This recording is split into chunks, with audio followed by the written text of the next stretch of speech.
IMHO Talk Show.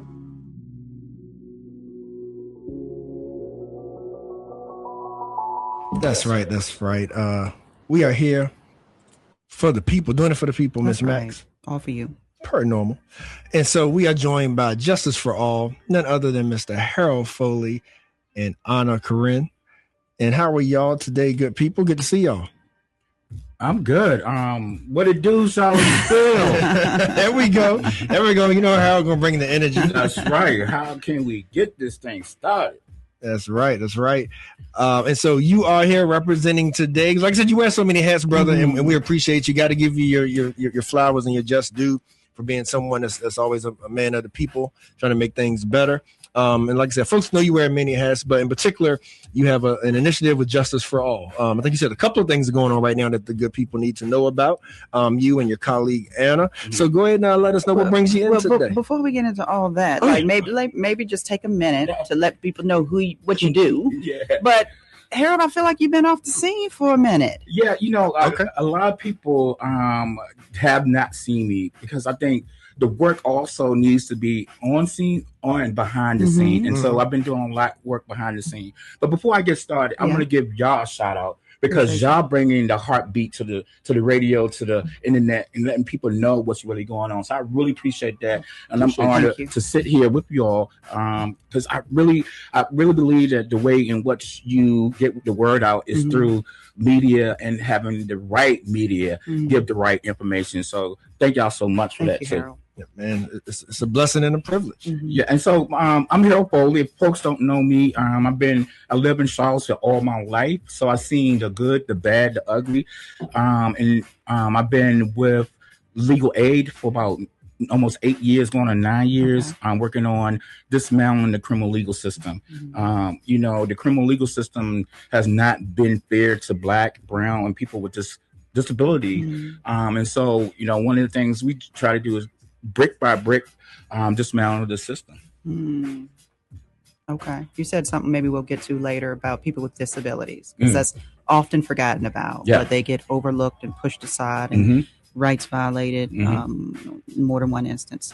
So, all right, Charles, back over to you. What was your question? So introduce Anna, though, as well. Let's make sure the folks know officially who Anna is. Or Anna, you want to introduce yourself? I don't want Harold to have to speak for you. I can. Yes, thank you both so much for having us on.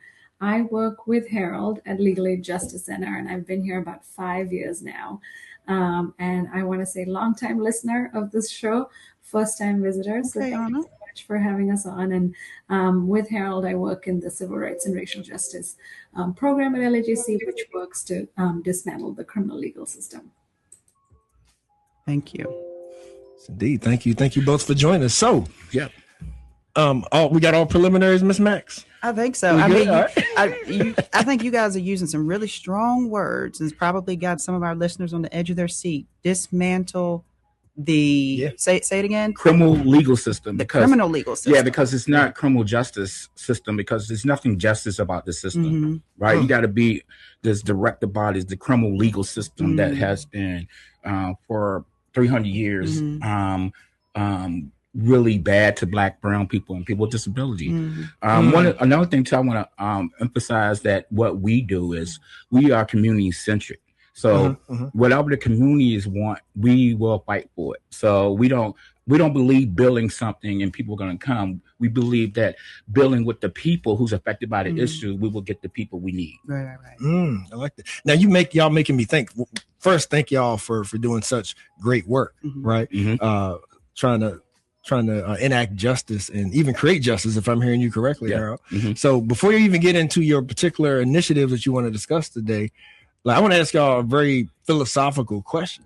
Based on what you just said, if we know that for hundreds of years there's systematic racism, systematic discrimination that's woven into the thread, the fabric of who we are as a nation. Some would even say that the slave catchers were the original police.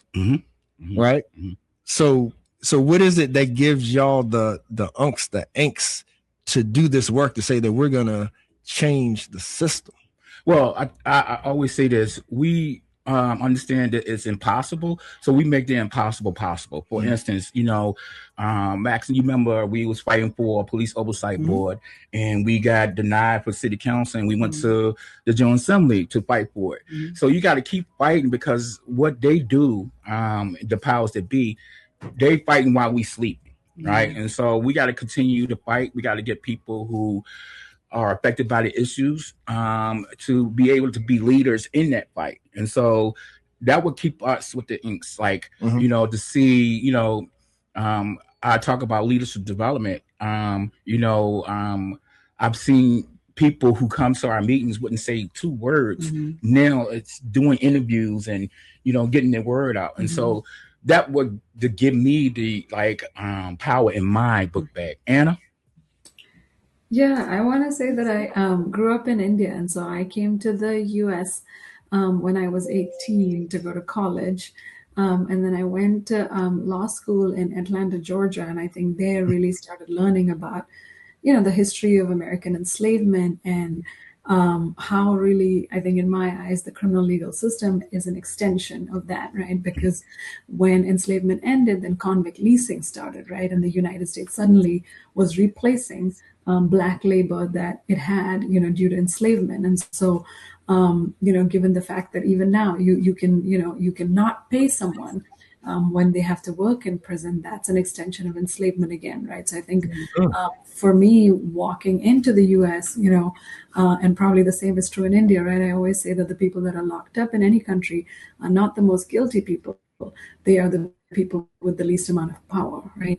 And so, that's the history of how the American prison system has really grown. And so I was a public defender in Atlanta, Georgia for 11 years, and I really saw the system through the eyes of my clients, men and women, but primarily men, who had been locked up and jailed for crimes that, if they were white and if they were rich, they would have had a very different outcome, right? I remember a white man, who was in jail, a young white teenager, and the judge said, well, surely, isn't there something we can do here? He told everyone, this man has such a bright future. And I just wonder why people didn't think that about my clients, right? They also had a bright future. And they also, this was a fork in the road for them. And so, I think for me, that's where it comes from knowing that, this is the fight I want to be in. And Charles, I really appreciate that you started out with how high the stakes are, right? They are very, very high. It is a question of life, death, dignity, how we treat people, how we all are, because how we treat other people tells us something about who we are as a society. So I think for me, that's some of my motivation. And I'd like to ask you a question, and I'd like to hope that you'll have an answer for this. Are there any ways in which the government, I don't know, I'm not sure the form of government in India, but is getting it right in your home country where we here in America are getting it wrong? Is there something? I have a few answers for that. So the first thing I'll tell you is that life sentence in India is 14 years, right? So for the worst of the worst crime, we believe in India as a country, we're getting many things wrong, but that after 14 years, you have changed and you can come out. The other thing that happens besides a life sentence being 14 years, and in Virginia, we have life without parole. So if you 17, 18 make a mistake, you're in there for the rest of your life because there isn't actually a belief in redemption. The other thing that I really appreciate happens in India is that when somebody dies, when there's an event in your family, you get to go home for a few days, right? And if there is a grief, if there's a sorrow, we talk to a lot of people who talk about, losing their mother or their father or the grandmother that raised them when they were in prison, right? And how that is a loss that they could never get over. And that they have missed now, and that grief and that sorrow turns into resentment against the system, right? And so I think those are two things I would say that India is getting right. The person who killed Gandhi got 14 years. He was one of the leaders of India, but that person, the most heinous act that we could in a country have in our history, that person got 14 years. And so I think the sentences, I would say, are just pretty inhumane here. Now, I promise we're gonna get to the crux of this thing. No, it's all like good. this is I love this. Like this is such great deep, nourishing conversation. Yeah. It's definitely a pleasure to meet Anna. And so what came to my mind is sort of like the chicken and the egg analogy, right?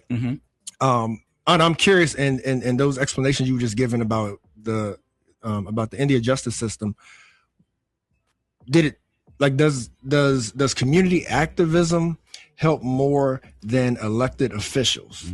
Or vice versa? Because I feel like that's something that we battle with here a lot, where it's like we want to stay grassroots, we want to stay I'm like in the streets and be about the people and make sure it's of the people, right? Because some people just see government as just inherently corrupt, right?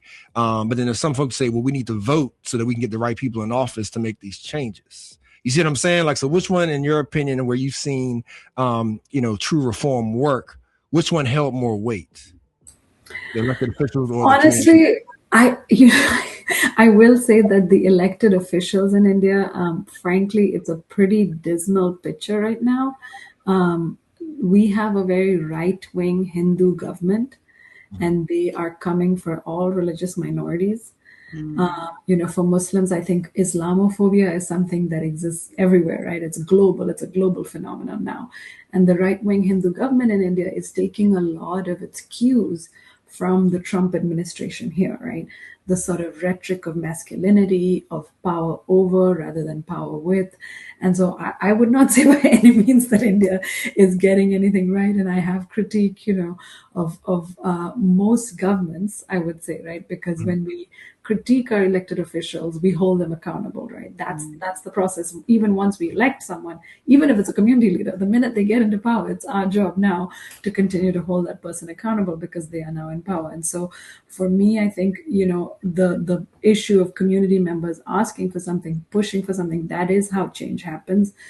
Harold is the senior organizer at LAJC, and I frankly believe that I became a lawyer, but I don't think you can do this work without being, an organizer. Everyone who cares about social change, right? I would say both of you all too, you're organizing, right? You're changing the media landscape. And so I think no matter what niche we're in, our job, I think, is to, number one, remember the stakes are high, but number two, remember that this work is really joyful, right? I would not want to spend my life doing anything else, right? This work is joyful because we're building with people, we're pushing back against power, and we're creating these pockets of hope and resistance.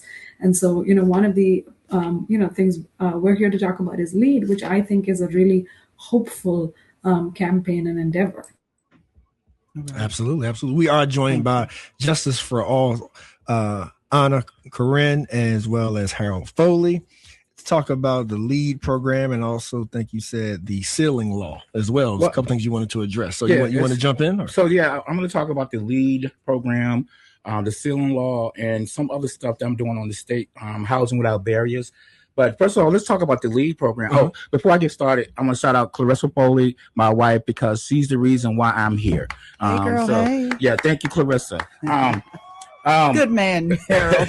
Got to, right? Happy wife, happy life. Harold trying to have a warm meal. But I really want to talk about what the LEAD program is. And Anna, if I miss some things, please jump in. The LEAD program stands for the Law Enforcement Assistant Diversion, which means that the law enforcement person will be the one who, like, the police officer will be the one who divert this person. Right now, they have a strong one in Atlanta called PAD. People, please look it up. But just give an opportunity for that person not to touch the criminal legal system at all. And so the idea is that this person will, for instance, depends on how the Commonwealth Attorney decide what charges that this person can be diverted from. But the concept is the officer see this person, say, hey, we have this program, LEAD program, to help you with your substance abuse, housing, reconnecting with your family. Instead of you going to incarceration, do you want to do this program? And then that person will get handed off and get, the best, I would say, the best case management that you can have, right? And I'm talking about the case management where that person is actually helping that person move them hand in hand to where they need to go. The lead program, we've been working on the lead program about almost since January.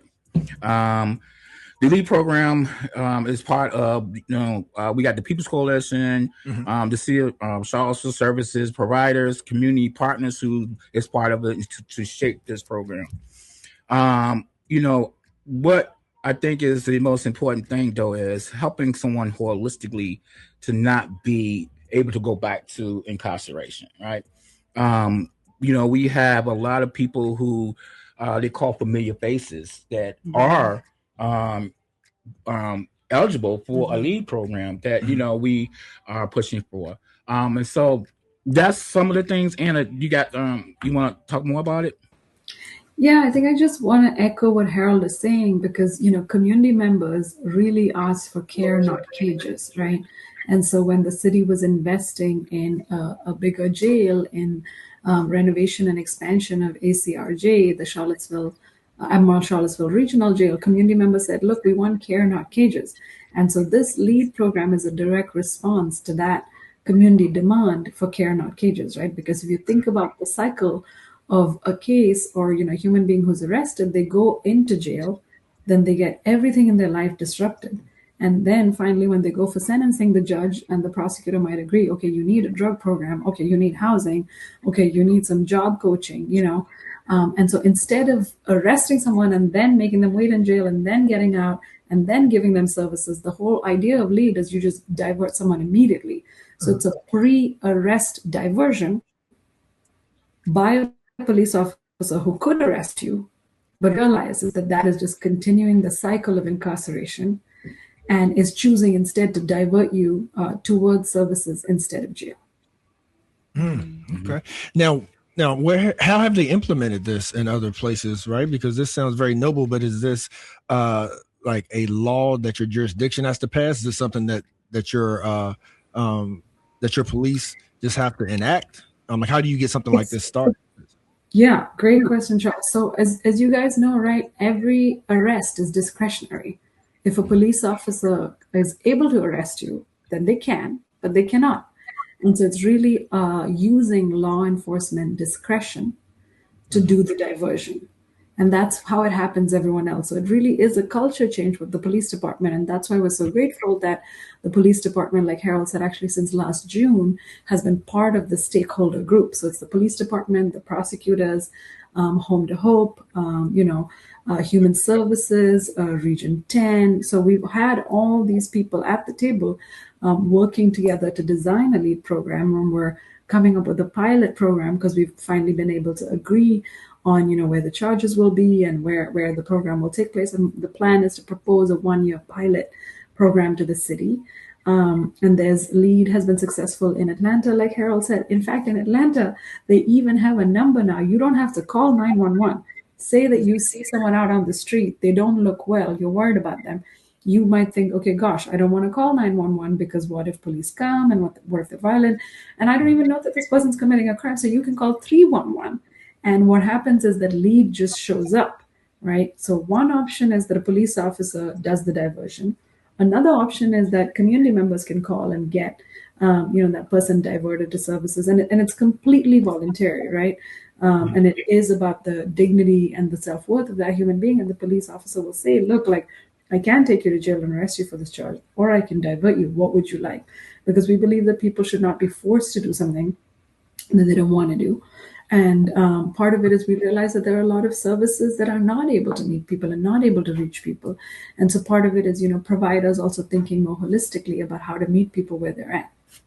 Yes. Gotcha. And now, how does this impact someone's record? All right. So let's say that they get diverted to a community-based care. Is this something that's still in a police report or not? So it would not be, because it's a pre-arrest diversion. And so, the police officer will do an incident report that's internal for the police department.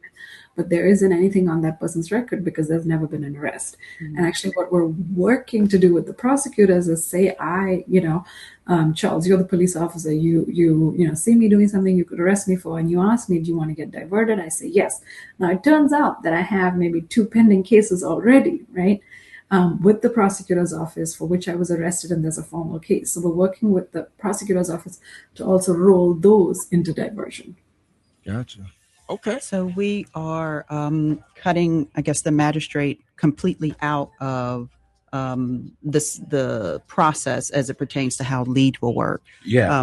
Because as I understand it, correct me if I'm wrong, the officer recommends the charges to the magistrate who at their discretion. No, then actually, okay. Doesn't work like that. The officer said, well, in a regular arrest. Oh yeah. Oh, so yeah. Yes. I'm sorry. Yeah. Yep. Yeah. Okay.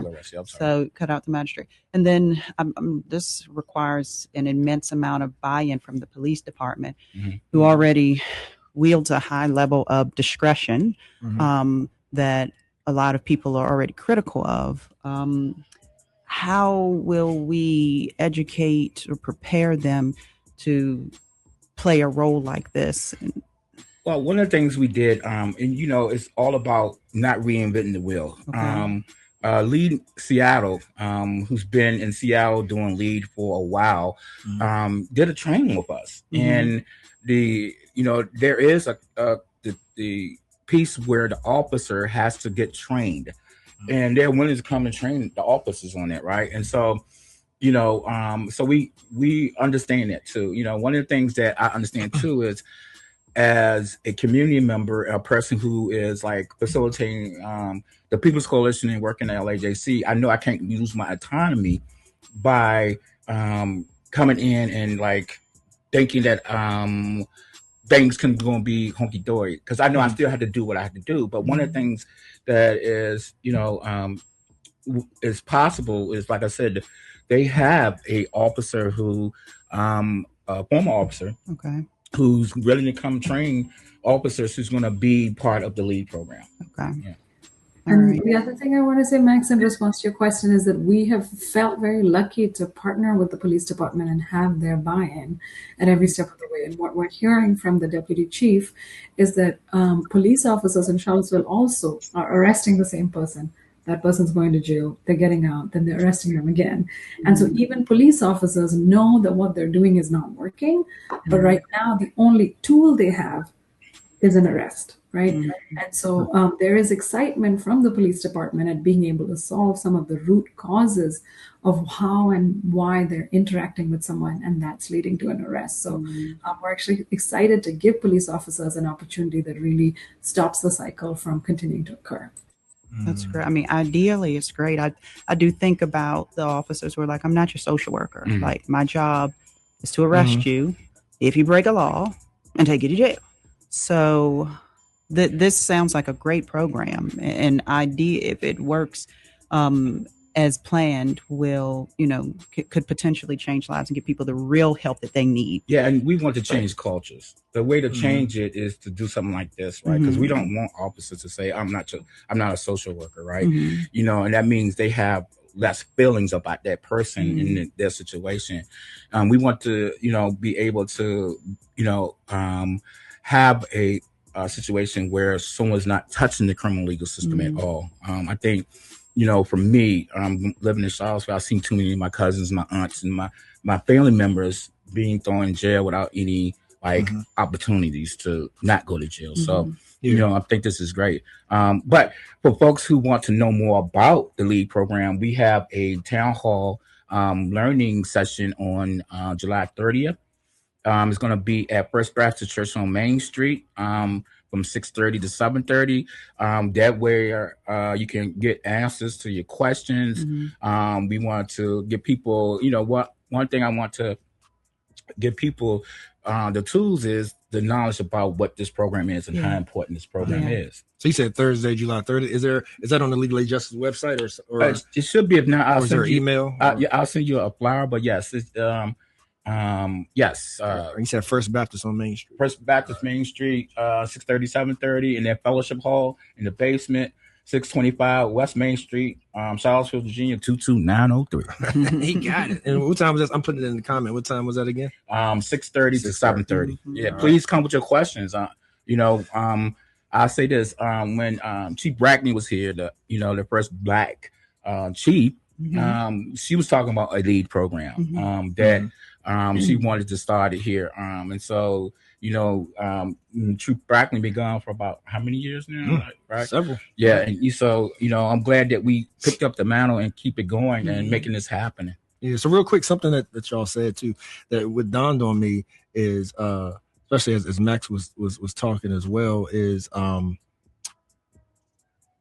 guess currently, because I heard you say police only options take you to jail. So I guess currently also a caveat is that, people would be taken into custody until proven innocent too. Like that's another layer to that. You know what I mean? It's like, you're innocent until proven guilty. It's like if the police suspected of something, then to play it safe, we'll take you into custody and then we'll sort everything out. But what I hear this lead program could really even help with that aspect of it as well, to where it's like, well, there's no crime here. So there's no need for us to have to, have to take you into custody, right? You obviously need some other type of service. Yeah. Right. And to that, do y'all remember the whole defund movement, right? The whole defund the police movement. Do you remember how that got so misconstrued? It was so misconstrued. And then everybody just started saying, oh, y'all just trying to get rid of the police. Like y'all don't want to pay police officers. Right. To me, like this lead program is really a caveat of the defund movement, what it originally was, right? To say that there's certain things and there's certain resources that we don't have to put all on the police plate or put all in their budget. There's community services, right? Like that can help alleviate a lot of crime. So really this takes me back to the originality of the whole defund the police movement. Yeah, and it's so crazy you say that because, when if you look at that big, beautiful bill, how much stuff is being defunded, right? Medicaid, Social Security, food stamps, everything, right? But people don't want to talk about that in a way of like defunding. And when they defund it, they're not putting it back in, right? And so what I am like really excited about is like people are reimagining how to look at people in the criminal legal system, right? Anna talked about like how different the system is in India in terms of heinous crimes, right? Here you do a heinous crime and you probably won't see your family for the rest of your life, right? And so how do we change the narrative to understand too, right? When you talk, because I was one of the people who was saying defund the police, and everybody was like looking at me all cross-eyed, but I knew that if people look at their budget is the most highest budget in the city government. And then when it's about reallocating resources. That's right. That's what it was about for me. It's like, okay, I see my community who kids can't read that well. I see my community that, that there is a housing shortage, right? But can we put the funding into that, right? I think Anna mentioned the jail campaign that we won. And I remember going to city council and saying, hey, city council, we can't put this money in a jail. And Michael Payne says, nothing but $2 million. And I said, how many houses can you get for $2 million? How many teachers can you get for $2 million? And that's $2 million for 27 years, right? And so that's the problem, I think. How do we change the narrative in the powers that be to understand that there is a way in which we can help people who are in struggle and to make it a better place. Quick question. So this program will prevent people from being arrested for low-level crimes. What constitutes a low-level crime? So we're actually working on that now. Anna, you want to chime in? Yeah. So we actually got from the police department their data. And the plan is to, focus this on the downtown mall as a geographic location. And then the police department actually shared with us the most common crimes or offenses that someone is arrested for on the downtown mall between, the hours. And usually it's daytime hours. And so we're focusing on the most common charges. But, as long as the police department and the Commonwealth Attorney are in agreement about diversion. And I did see the audience members' question come in about bias. And I think for us, the goal is that everyone who's eligible would be referred. And we're hearing again that the police department, police officers are excited to have an opportunity other than arrest. And then the end of that 1 year pilot year, we're going to look at who was diverted. What were the charges that they were diverted for? What were the races of the people who were diverted? What was the ages? Did some officers divert more than other officers? And then that's going to be part of, the training and education for the officers as well once the pilot is successful. And, we hope to launch then a full program after that. But the goal right now is to advocate with City Council to fund a 1 year pilot program. And then data and metrics and evaluation will be at the end of that 1 year. Gotcha. And I'm sorry, who recommended the target area for the pilot program? We worked with, since June have had a stakeholder group with all of the police, the prosecutors, the city's Home to Hope, the Human Services, Region 10, OAR has been a part of it for a little bit. And so the stakeholder group has come up with the geographic area and the charges that we're going to divert. Thank you. And Anna, you probably see the other question as well from the listener in regards of the oversight. Yeah, and so actually we've also been learning from our friends in Augusta about opportunity for diversion being accessible for all. And so one of the options is, there would be a first point of diversion, which is pre-arrest, but then there would also be other points of diversion throughout the process. For example, once the charges are filed, before the charges are filed, before sentencing is done.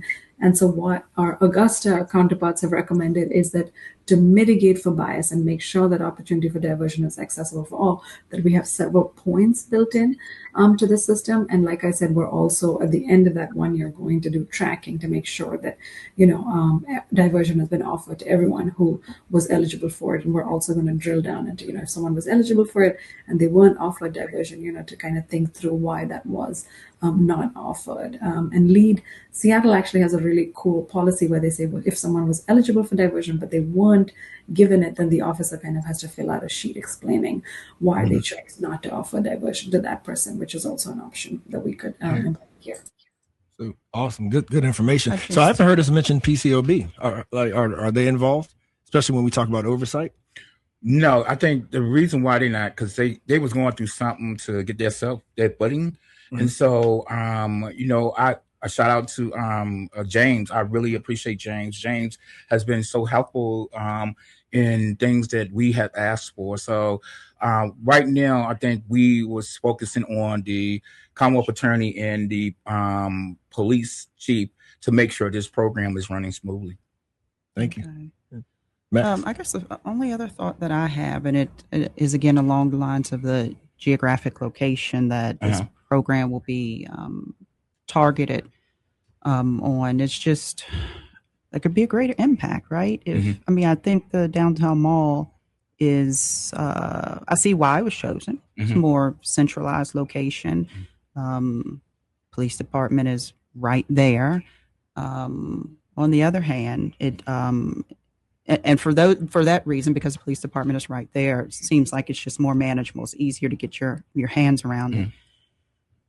But it cuts out so many other people across the city, lots of different communities, Black, brown communities, but people in general who could benefit from this program. I think the goal really, Max, is to make it citywide, right? Like that's the goal, that anyone, maybe even include Admiral County, and that's, I think the sky's the limit. But we really want to start somewhere that is small and manageable. And at the end of 1 year, we want to say, look, this has had a positive impact on the number of bookings. It's had a positive impact on the amount of trust. It's had a positive impact on the way social services are being used. And at the end of that year, we want really to expand it citywide. So that's the goal. We just have to start somewhere where at the end of the year, people hopefully are going to feel a discernible impact that will lead them to the next funding and expanding it to a much bigger place, which is the whole city.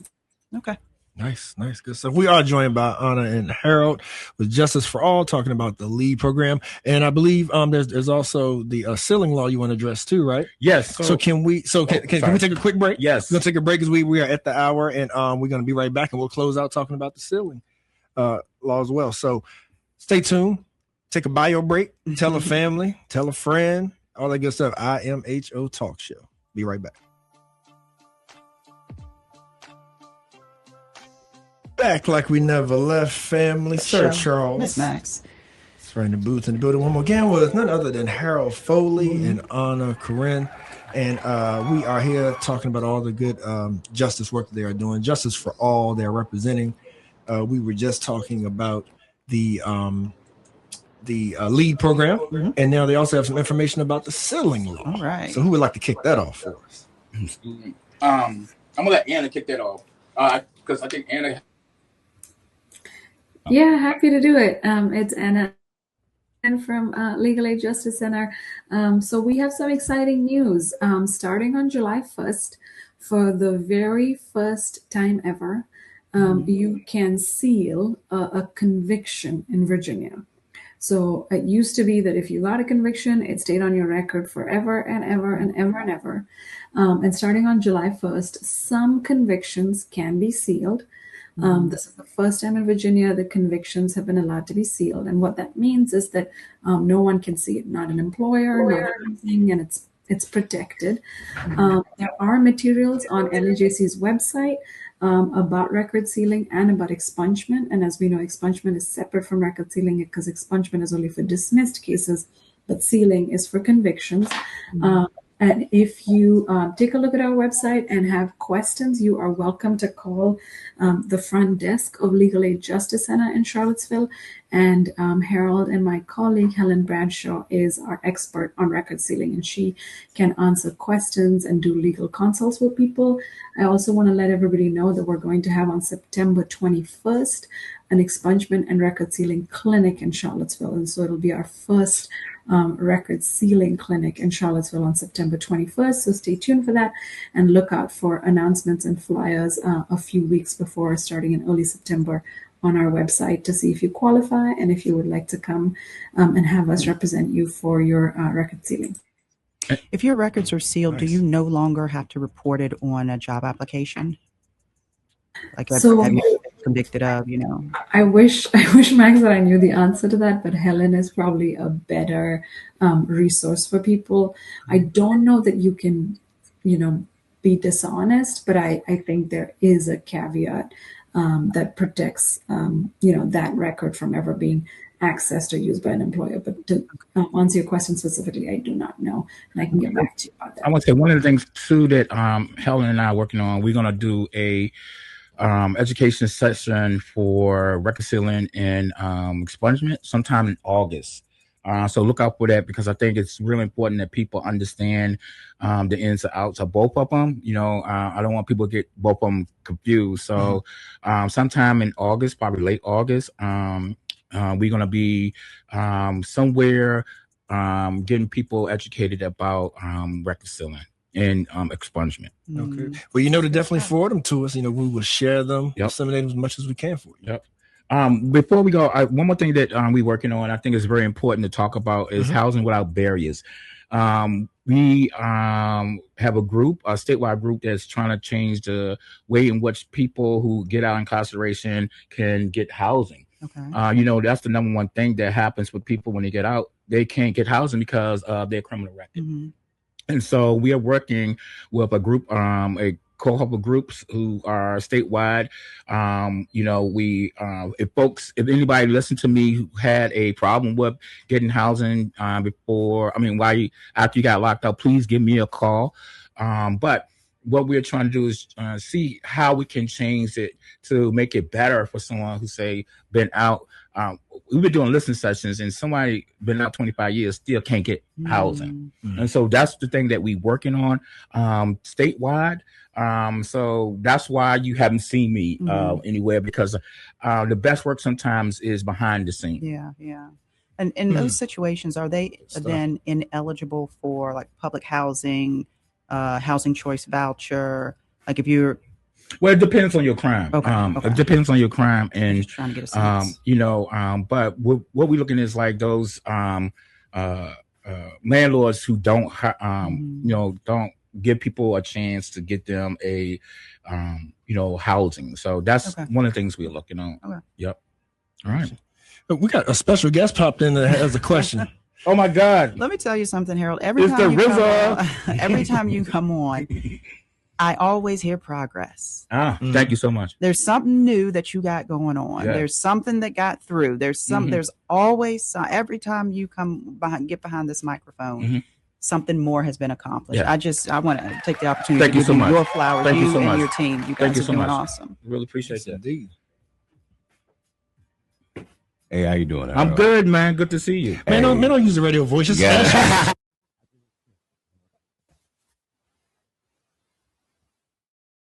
For the people who will get denied expungement, and for the people who are not yet at the point where they can go for it because it's a time frame, what would you recommend for a person so that they don't get down on themselves, so they keep pushing forward, so they know what to do?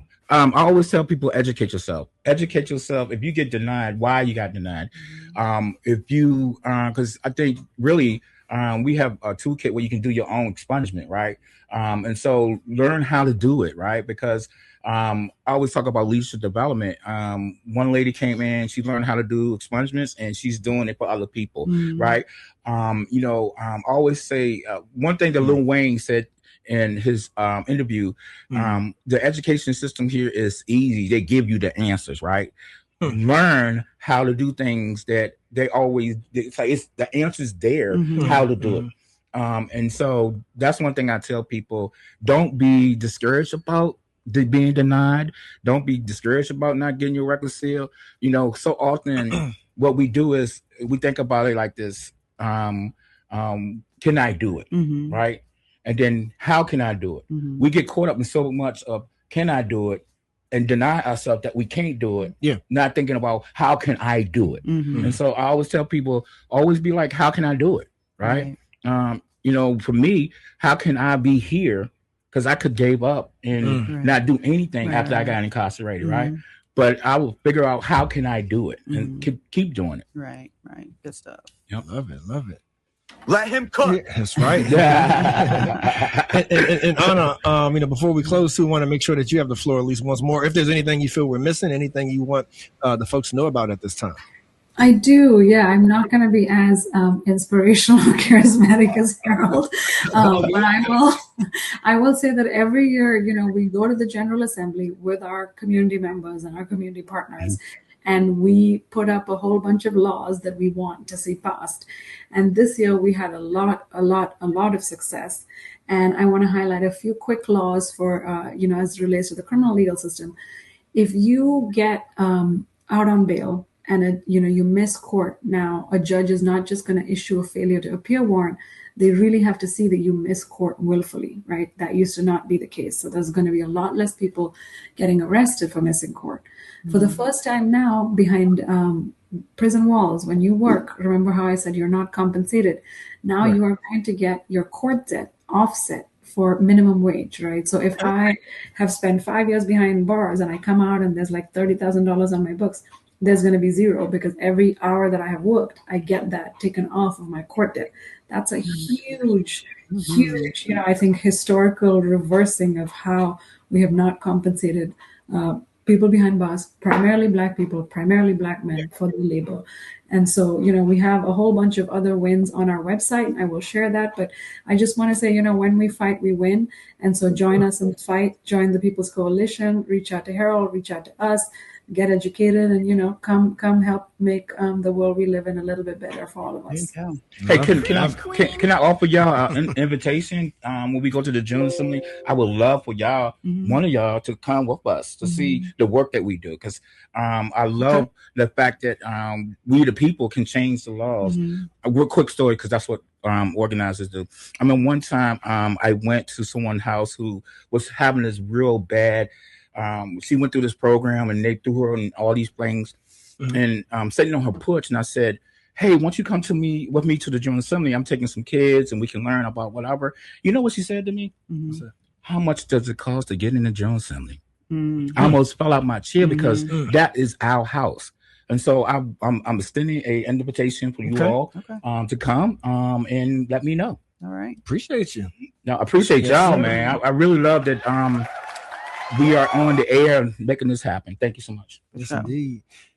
All right, Miss Max. That's it. Nothing left to say. A lot of information shared, very insightful, community centered, people centered. We appreciate you, Harold. We appreciate you, Anna. Thank you all for your work. Keep it up. Thank you. Thank you so much for having us.